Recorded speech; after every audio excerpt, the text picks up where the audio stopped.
Баткен областын экономикасын өстүрүү Кыргызстандын приоритети болуш керек.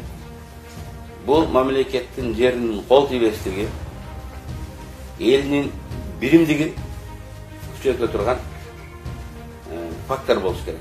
Мамлекеттик программа. Биз Баткен областына өзгөчө кырдаал шарт түзүп берип, эркин экономикалык зона деп жарыялаш керек деп эсептейбиз. Баткен областынын жетекчиси өкмөттүн мүчөсү болуп, президенттин оң колунда отуруш керек. Ал бирөөлөрдүн эшигин кагып, проблемалардын да айтканга кезек күтпөш керек. Бул биринчиси. Экинчиси, Баткен областынын администрациясынын ыйгарым укугу кеңири болуш керек. Көп бизнес проекттерди ишке ашырууда Бишкекке барып уруксат алам деп бизнесмен, инвестор ал жакта жүрбөш керек. Баткендин баары иш Баткендин өзүнөн бүткөндү болуш керек. Биз сунуш кылып атабыз, мурунда айтканбыз, мына могул жерден барпын үстүнөн перевалдан түшкөндөн кийин түз эле компарават суу сактагычын ортосунан платина дамба куруп, үстүнөн жол куруп, өзгөнгө кирбей, өзгөндүн оң жагынан ошко өтүп кетиш керек. Ошондо грузовиктер 30-40 мүнөт бүгүн эконом кылат экен. 3 жылдан кийин 3 саат эконом кылат. Канча акчаны эконом кылат, канча нефть эконом кылат. И биздин чоң шаарларыбыз, мегаполистарыбыз бир шаардай болуп иштейт. Эгерде ошол жактан 30-20 миллион долларлык туннель качса, үчтөрөк жактан 50 000 гектар жерде өздөштүрсө болот. Ошондо мына Таш көмүрдөн, Кара көлдөн Камбарата бирге чейин өзүнчө бир самообеспечивающая зона болот да. Анткени ушул жерде жашаган адамдар айыл чарба продукциясы, эти менен, сүтү менен камсыз болуш керек. Ошол айыл чарба продукциясы баарына Токтогулдун өрөөнүнөн өнүктүрүлүп калат.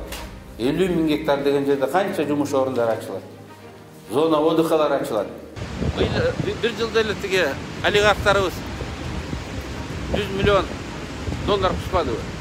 Ошондо 100 миллионду камчы ары бери майдалап кетире берсең көрүнбөйт. Кийин айтат анан кана кусканы, кага кетирди, өзлөрү жеп койду деп. Баш аягын таппай каласың. Монго окшогон чоң 1-2 проектти туруп койсоң, майда чүйдө катаңды да кечирип, ушуну камчы жасаган деп айтып. Анча мынча көптү көргөн акаларыңдын кеңешин ук. Райондо айылда жашаган элдерге негизги маселе бүгүн суу маселеси болуп отурат. Быйыл бул өзгөчө билинди. Ошондуктан Кемин, Ысыгата, Аламидин деген тоонун алды менен өткөн чоң канал куруш керек. Бүгүнкү БЧК чүйдүн ортосу менен өтүп, анын максаты башка болгон. Төмөнкү чүйдө суугаруу болгон.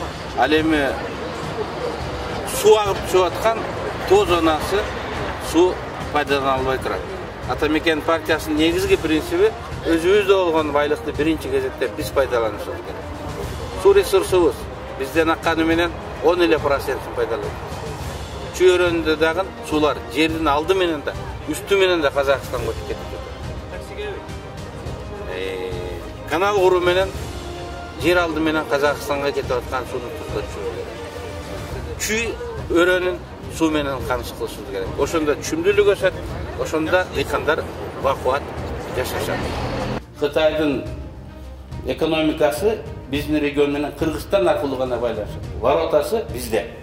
Илгери жол 3 жерден өткөн экен. Эркештандан, Торгаттан, анан көлдөн. Ал Жетөгүз тараптан түшкөн. Эгер керек болсо ошол жолду дагы ачып, Кытайдан ушул эски 3 бутак болгон Ысык көл аркылуу кара жолдо өтө турган кылып жасап коюшубуз керек. Ошондо ушул калган маселелер өзү чечилет. Туугандар, мамлекет, партиялар ушундай чоң маселелерди коюш керек. Мына Кеминге жетпестен Казакстанга бурулган жерден жол курсак Казакстанга, Алматадан кышы жайында туристтер көлгө келет. Экиси жол кыскарып. Анын үчүн эмне кылыш керек? Анын үчүн казак бийлиги менен тил табышыбыз керек. Биз биянан жол курган менен алар нар жагынан жол куруп келиш керек. Анан ошол жерде жолду ачып бериш керек. Бул эл аралык деңгээлде тышкы саясатыбыз эл аралык деңгээлде мындай иштей алгандай болуш керек.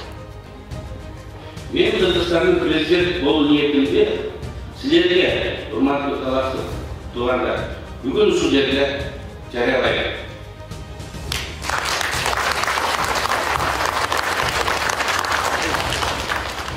Бул менин жеке чечимим эмес.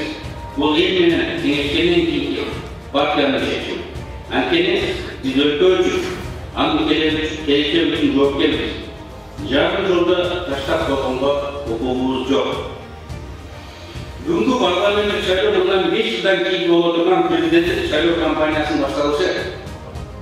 Биз бүгүн 5 жылдан 5 жылдык шайлоо кампаниясын баштадык. Мен бүгүн жарыялаган шайлоо кампаниясы 5 жылга созулат.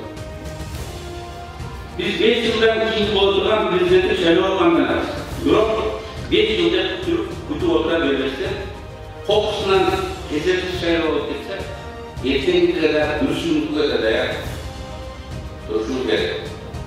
Бул жолду өзүбүздүн негизибизди коргошубуз, сакташыбыз керек. Түндүк түштүк альтернативалык жолу деп жумгалар болуп, Тоғызторо Жалал-Абадка жол өтүп. Ошол жол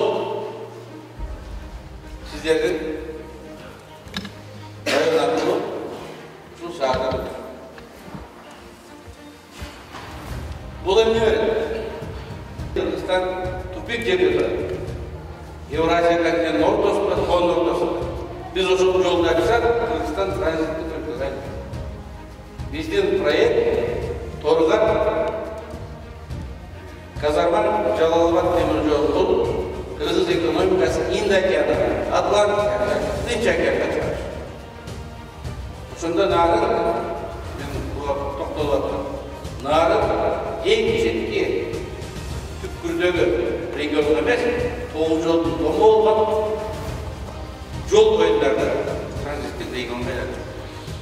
Шоссе жолу Жалал-Абадка шоссе жолу Тоғызторого келген. Темір жолу болса, нарын өнүгөт. Бул ошондо түндүк темир жол деп аталат. Бул жол Кыргызстандын мамлекет экономикасын гана көтөрбөстөн, мамлекеттүүлүгүн экендик. Элдин ынтымагын күчөтөт. Эми мен мына түндүк түштүк альтернативалык жол курулат. Бүтүп калыптыр, биз ошол менен келдик. Туннель жакында 1 жылдын ичинде бүтөт. Бул бизге эмнени алып келет? Эми бул Алмаз Атамбаевдин демилгеси. Ага барды жамандыкты үйүп атабыз. 12 иш козголду Атамбаев. Мурунку бийликте чыгарбайын деген азыркы бийликте анан ары ушул чиртемде турат. Бирок биз ар дайым чындыкты айтыш керек. Ушул жолду куруу демилгеси Алмаз Атамбаев. Бирок ал жалгыз кылган жок. Биз дагы айтып ушул жерди көрүп жүрүп. Биз да аны колдогонбуз. Атамекен партиясынын министри Калык Султанов ушул жолду чийген. Жол курулду. Муну тез аранын ичинде бүтүрүш керек. Бул эмнени берет? 9 жолуң торолуп турса, эми 9 жолуң ачылат. Улуу максат койсоң, майда максаттар, жумуш орду, жолдун боюндагы инфраструктуралар өзүнөн өзү чечилет. Талашта президенттикке барам, президент болушум керек деп жарыялады. Эмне үчүн? Анткени 100-дүн бири, же 10-дун бири болуп турсаң, сөздөн башка иш кыла албайсың. Бүгүн тарых туура эмес жолдо кетип атат. Аны булуш үчүн биз президенттик бийликти алышыбыз керек. Мен жана бекер айткан жокмун. 2000-жылы, 2020-жылы биз президенттерди утканбыз. Ошол аксакалдар 2020 жыл мурун. Атаңыз 48-де болгон.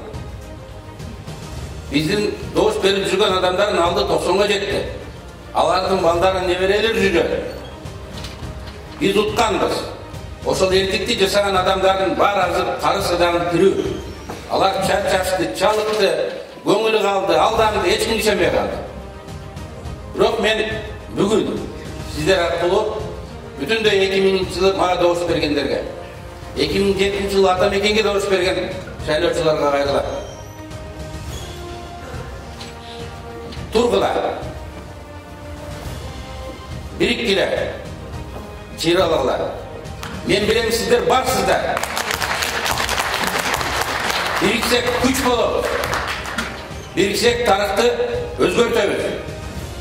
70-теги 90-дагы жан болса да таяғыңызды сүйреп, таянып шайлоо участогуна келиңиз.